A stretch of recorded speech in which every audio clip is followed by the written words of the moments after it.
उपमुख्यमंत्री अजित पवार यांचं विमान अपघातामध्ये निधन झालेलं आहे आणि मी आहे आत्ता बारामतीच्या विद्या प्रतिष्ठानच्या मैदानावरती आणि या मैदानावरती अजित पवार यांना अंतिम निरोप देण्याची तयारी जी आहे ती आता सुरू झालेली आहे।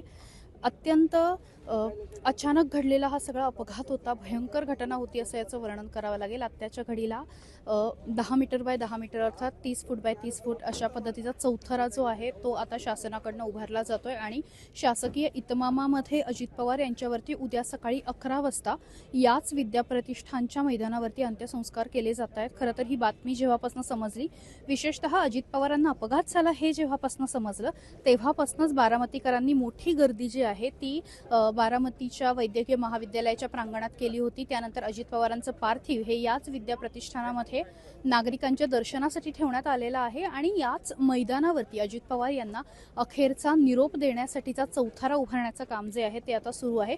उद्या अनेक VIP या ठिकाणी बारामतीमध्ये दाखल होणार आहेत। विशेषतः पंतप्रधान नरेंद्र मोदी यांच्यासह गृहमंत्री अमित शहा, संपूर्ण मंत्रिमंडळ, विविध आमदार, खासदार, राज्याचे विविध नेते, यासोबतच इतर राज्यांमधले सुद्धा नेते, मुख्यमंत्री, उपमुख्यमंत्री आणि अजित पवारांशी आणि एकूणच पवार कुटुंबांशी ज्यांचा स्नेह आहे असे विविध क्षेत्रातले मान्यवर, उद्योगपती असे अनेक जण उद्या सकाळी इथे दाखल होणार आहेत। आणि बारामतीच्या बाबत बोलायचं झालं तर आज संपूर्ण शहरामध्ये स्मशान शांतता म्हणावी लागेल अशा पद्धतीची शांतता आहे। लोकांमध्ये प्रचंड दुःखाची भावना आहे।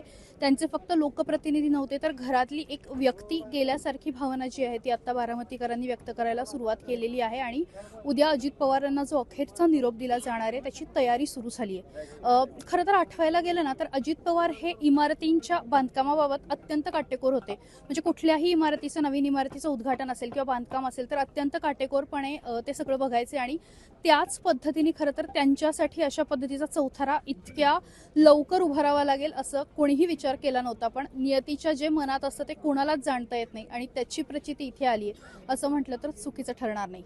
व्हिडिओ जर्नलिस्ट अभिजित महामुनीसह मी नेहा सराफ, सकाळ, बारामती।